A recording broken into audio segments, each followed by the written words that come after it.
The Maize team beat the Blue team 17-7 in a Michigan spring game that included some new features that will debut in college football this year. Headsets and player helmets, so signals and signs will no longer be used on the sidelines. It'll be just straight up walkie-talkie or headset to headset communication from coaches to players.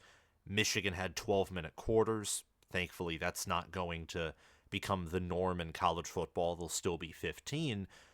But Michigan also introduced a 2-minute warning with 2 minutes left to go in the first and second half, which has been commonplace in the NFL for quite some time, but will be introduced in college football for this upcoming 2024 season, along with the plethora of other changes that are being made to the sport.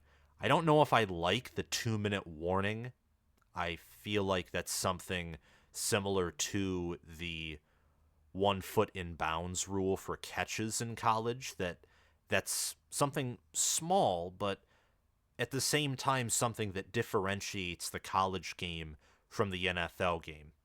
So I would like to see some difference outside of the stadiums, outside of the outfits and the logos and the team names. I really don't want college football to be mini NFL or NFL light, but it seems like we're going in that direction, and I can't do anything about it, so I'm just here to report on it for you. But Michigan's spring game, I think, was a glimpse into the future of college football with some of the rules, like the 2-minute warning, like the headset-to-headset communication, overall the faster pace of the game with the rolling clock. I know, again, that the 12-minute quarters thankfully is not being introduced into college football, but the game went by rather quickly. That was interesting.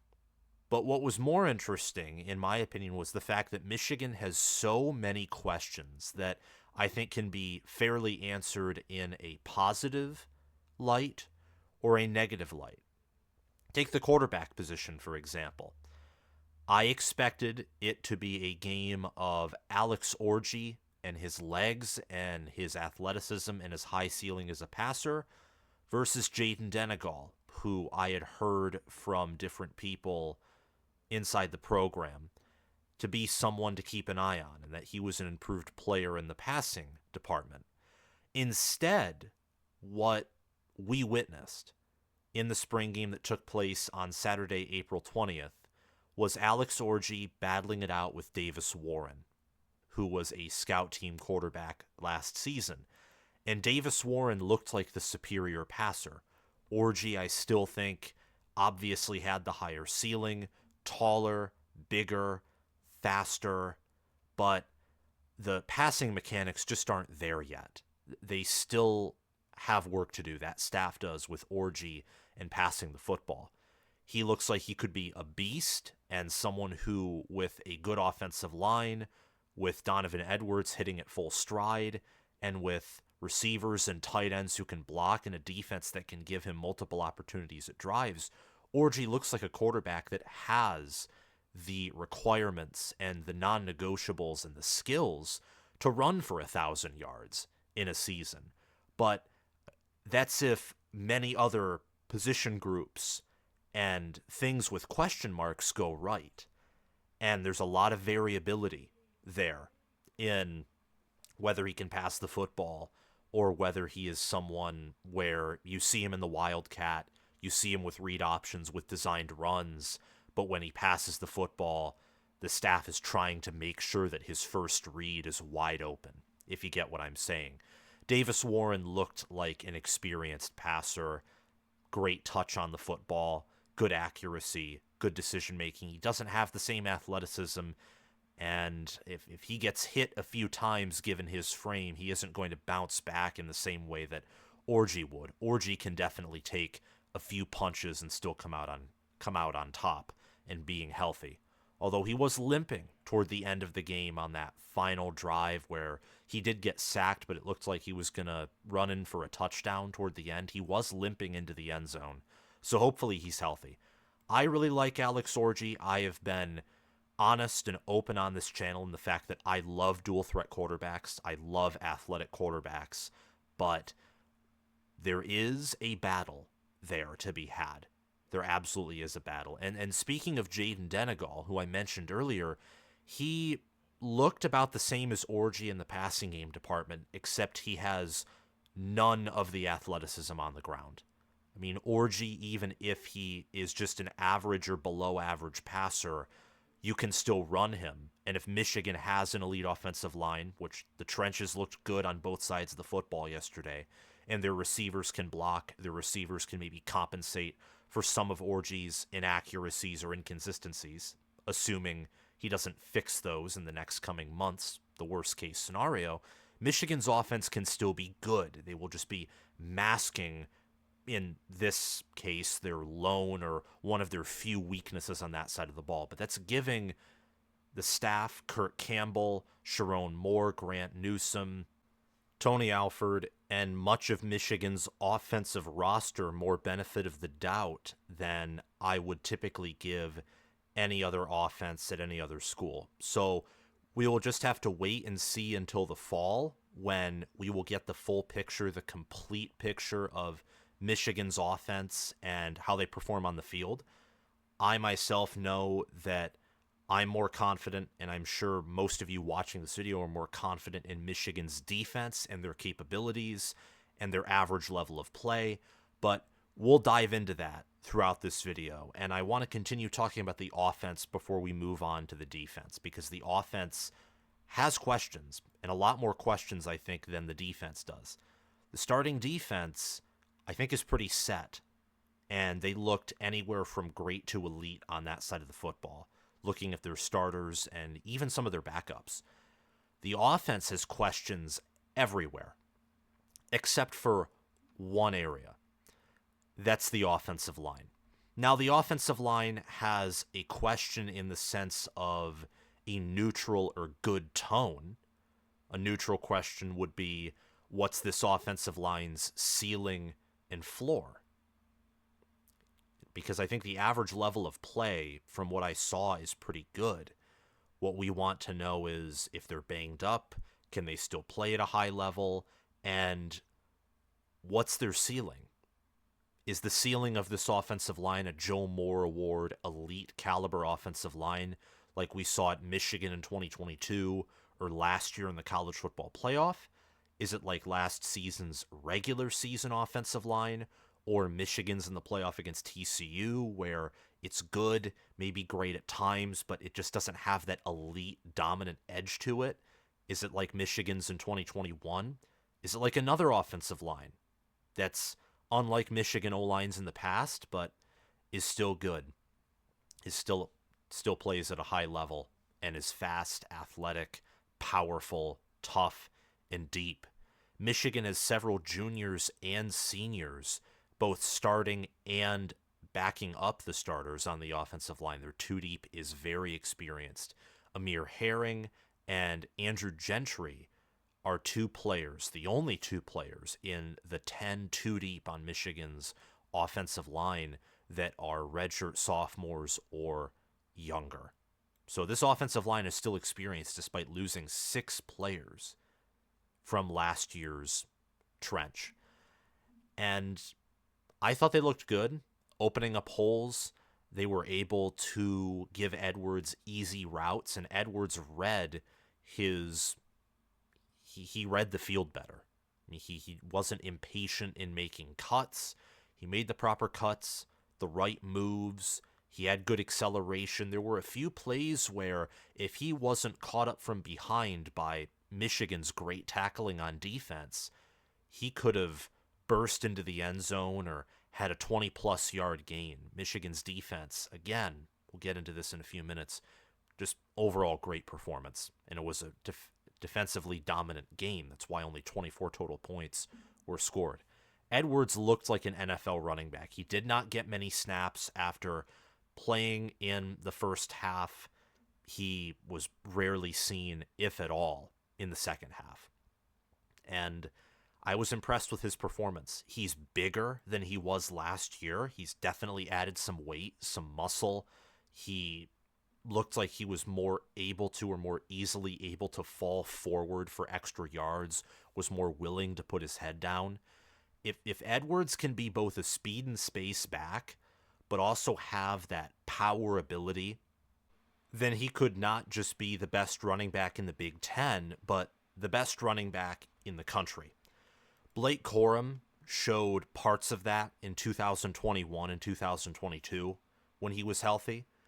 But with Edwards' frame, his height, his ability as a receiver, and his explosiveness, all of those things that Corum just hasn't had, you give him the Travion Henderson type speed and space ability, the receiving capabilities of a wide receiver, and you give him some power to mix up, you have a player that can be as good as a Kenneth Walker. Not in the exact same way, but in that game-breaking way that frustrates defenses and that defenses can't prepare for. And that the only way to then slow down Edwards behind what could be an elite offensive line would be outscoring Michigan, doing what Ohio State did to Kenneth Walker in 2021. The defense can't keep Ohio State's offense off the field, can't stop them from scoring, then you're not going to be using Kenneth Walker that much. And as we've already seen from the spring game and past Michigan defenses, which have featured the starters that Michigan will have again this season, there will be some familiar faces after all, whether it's from last year's Two Deep or in Mason Graham and Makari Page and Will Johnson, who started for all of last season. It's going to be hard to engage in Michigan in a shootout. So I loved the offensive line. I really liked Edwards and the running back room. Obviously, Kalel Mullings, Benjamin Hall, Tavier Dunlap, they're not at the same level that Edwards is, but it's still good to have plenty of depth. Benjamin Hall has a high ceiling, and Kalel Mullings will be used as that fullback or power running back in Michigan's offense, which will be a good complement to what we know from Donovan Edwards as him being a speed and space, breakaway, home run hitter type of back. The quarterback battle, as I already talked about earlier, so we're not going to spend much more time on this, is tight, and no one looks better than average right now. I know Davis Warren impressed in the spring game, but as I've said, hopefully in every other video, it is just a spring game. And with Davis Warren being a scout team quarterback last season, I'm not going to put stock in him as anything other than an average quarterback, maybe above average quarterback if he continues to perform at a high level in fall or summer camp at best. Orji has a high ceiling. I think he has the potential to be good this year, but he did not impress in the spring game outside of his scrambling ability, and at times he put on perfect touch, whether it was on a pass that hung just long enough in the air to float over the defensive back's head and right into the receiver's basket, or whether it was cross-body.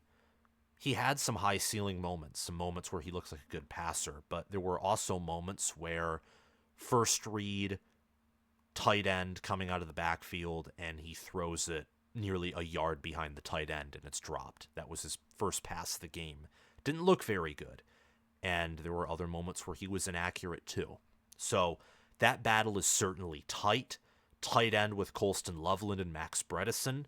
I would like to see Michigan add another tight end in the portal potentially if they can, who has a good receiving ability. But Marlon Klein and Zach Marshall do provide depth, and the staff loves Marlon Klein, so maybe he steps up in that A.J. Barner role as tight end number 2. And the receivers, they have potential. Tyler Morris, Frederick Moore, and Samaj Morgan.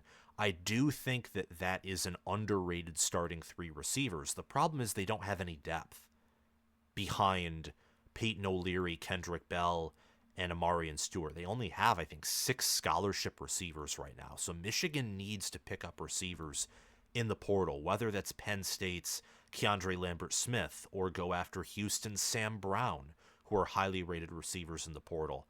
Georgia's Tyler Williams. I know that Michigan in the past has had some problems admitting transfers in all sports due to academics, but see what Michigan can do on that front. There are receivers right now in the portal who I think that they'd be entertained by a Michigan offer, especially since they'd have the opportunity to be that wide receiver one, potentially that alpha wide receiver in what is a very young and shallow room. A room with some good potential, but my goodness, it does not have even close to the same depth that Michigan did at receiver last year. The offense is destined to take a step back given the talent departing, but I liked what I saw on Saturday. And before we move on and talk about the defense, I would like to thank my supporters on Patreon for sponsoring this channel and video. And this is also a good time for you all to make sure to hit that like button, subscribe to the channel, click the notification bell, and comment your thoughts on Michigan's spring game down in the comments section below. You can check out my Patreon page to support the channel as either an all-conference member, in which you'll be featured at the beginning or middle and also end of the video with a shout out, or if you want that, plus some bonus content and even a reward if you're a Heisman member for 6 months. You can sign up as an All-American or Heisman member. My Patreon link is down in the video description or at the top of the pinned comment, and it's the same with my merchandise store where you can get a College Football with Sam t-shirt in your school colors as long as your school is in the Big Ten. But let's dive back in and talk about Michigan's defense, who was the star of the show that took place on Saturday. Michigan's D-line showed anywhere from near elite to elite play. The offensive line was able to move them around at times early in the game, but as the game went on, the defensive line dominated, getting tackles for loss, getting pressures, sacks, making the quarterbacks uncomfortable, and forcing them to take risks, some of which paid off. Many others ended in interceptions, passes defended, or incomplete passes, all of which are positives and wins for the defensive side of the football. And Michigan's offensive line, as I mentioned earlier, does have experience. They do have some good players like Greg Crippen, Giovanni El-Hadi, Josh Preby, incoming transfer from Northwestern, and Miles Hinton, who started in games last year and is a big, long, physical offensive tackle.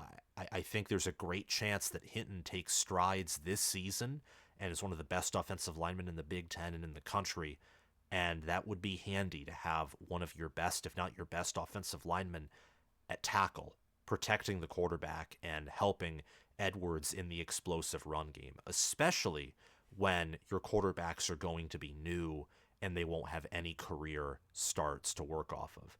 Unless you start Jack Tuttle, but with him being injured in the spring and with his past history of play, I doubt that's going to occur. But anyway, Michigan's D-line was impressive. I think they have the number one defensive line in all of college football. Their two deep is as follows at edge: Derek Moore, Josiah Stewart, TJ Guy, and Cameron Brandt.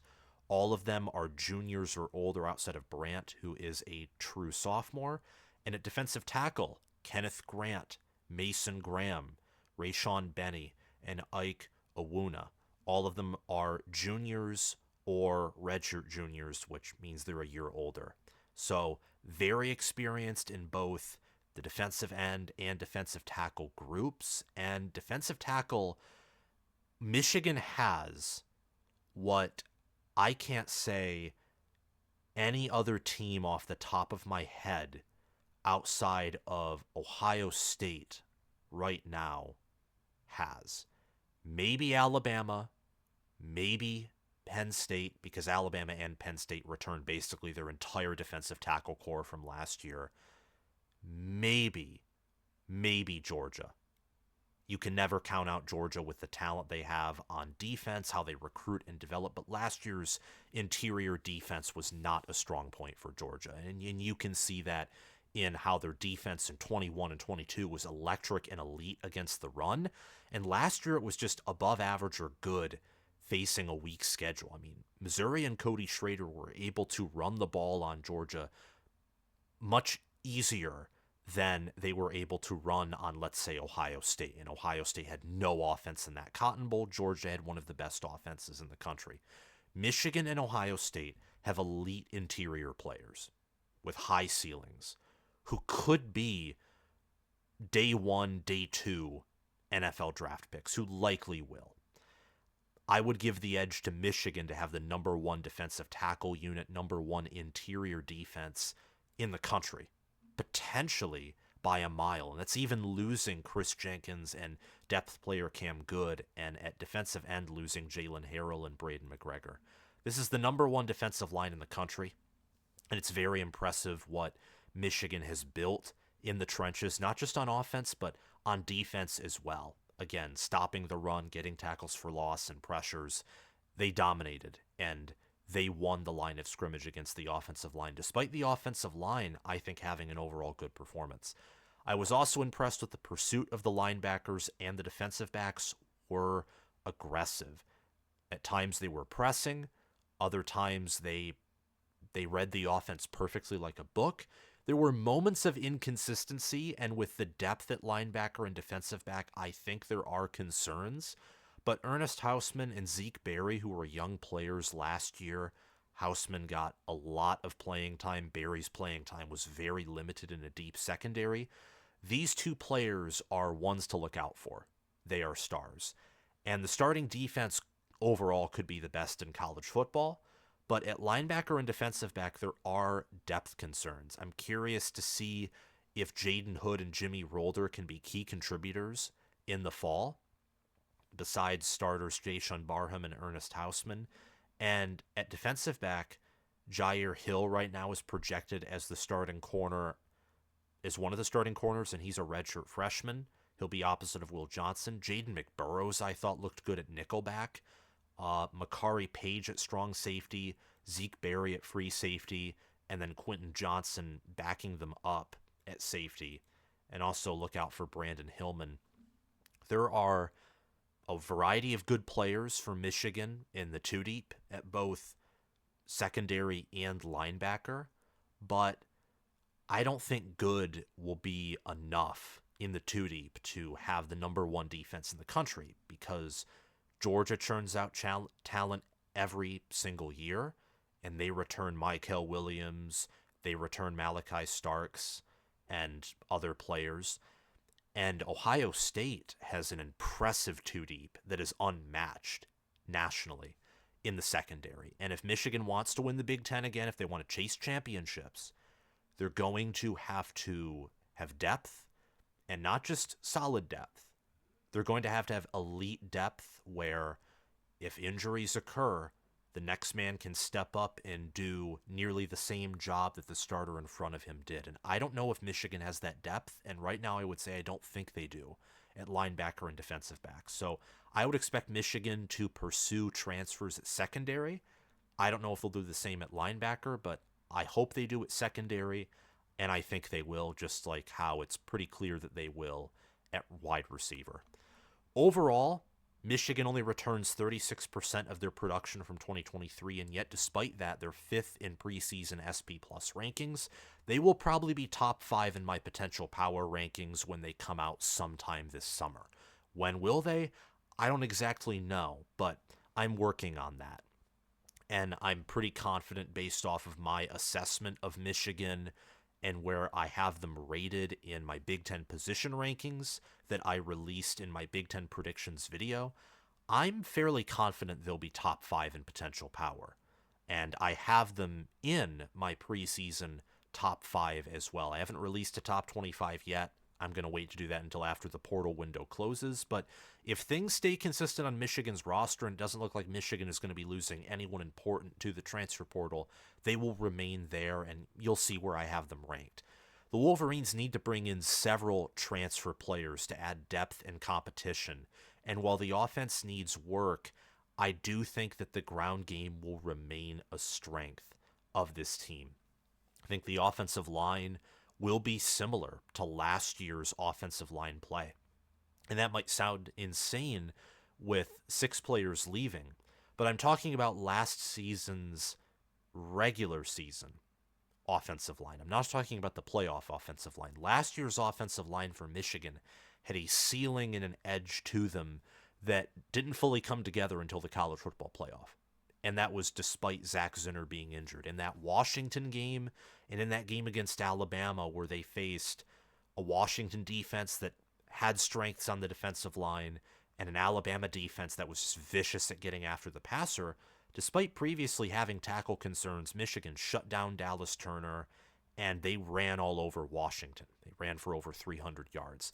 They didn't play to their ceiling on the offensive line for essentially the entirety of the regular season.